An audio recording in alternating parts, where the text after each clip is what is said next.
سلام علیکم از شهر لیوکان دوستان عزیز، امیدوارم خوب هستین. چرا امروز برنامه مخالف تاجیک محمد بای صدرالدین برای قضیه خواهر لیلا خپ است. محمد بای صدرالدین خدا میگه که من حقیقت اگه میزنم 2 ساله که من زیدی شما کو نمکای برنامه مخالف تاجیک برات سبولیسم یگام گپ تو معنی نداره، همش تهمت است. گوش کنیا بوریگا محمد بای بناموس چخیلی که فرزندی مویدین کبیری در روز روشن خواهر میگه تجاوز کرد. یا برگه برای تی بناموس گوش کن یک فکر که اگر ناموس داشته باش، من میدونم که تو ناموس مردی نداری، تو برای پول نیتو که ملت دین اسلام سوالو که گستی بننگ بناموس. خب گوش کن، یک فکر کن. من لیلا را همه دولت آوردگیم با چشم باشه چیزش باشه من یاردمش میکنم. حجم جنگ کشید من گفتمش که من 100% یاردم میکنم، چیزی بگین نگم. اگر تا به همین خاطر مرا ترک نگفتم ترک میکنم، من فرق ندارم. ببین لیلا به خاطر که من رفتم لیلا را ازنسیل کردم، در کتفش سر ماندم گریه کردم، گفتم که این قسامت کی بره وقتی که سیکی یادم لیلا را افریستاوید میکردم این کارم میکرد. ایگا پورا نگفتی دختری بیچاره را نزدیک نشم میگو، نزدیک نشم میگو مدا یا بونگه میگه فامیلی میپرد نزدیک نشم مدا من تو ازنسیل نکردم. تو ایگا جانی ما درد کرد، هم بدنم هم عقل روحم. ما گریه کرده استبدم، زورا کرده استبدم. سلیم زنی تنستم نکن التماس. ما این موضوع را همین شرمندگی را محکم کردنی یا لحظه گر ما تمام کردم. ما این شرمندگی را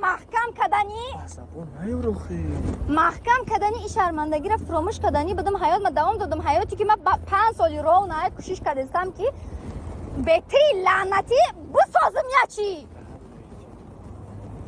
ایشا چی میگوی؟ اقبال برای کارتوت چهل که تو در روی اکران نمری کارتا میموندی، 4 ساعت افیر میگذراندی، در 2 ساعت 20 چند مینوت میطلبیدی گدوی اینترنت، بعد ایسا قفایی میبرامد 2 دست پیش بر میکرد.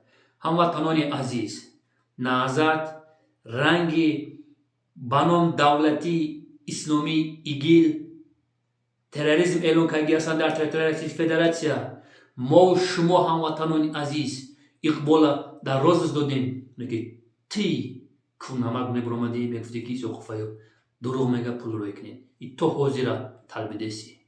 ای پیشتی تو ترما پرشید، ای پیشتی تو 10,000 بگن خطانا میکنیم تو حوزی را دپارتاتش لیسان.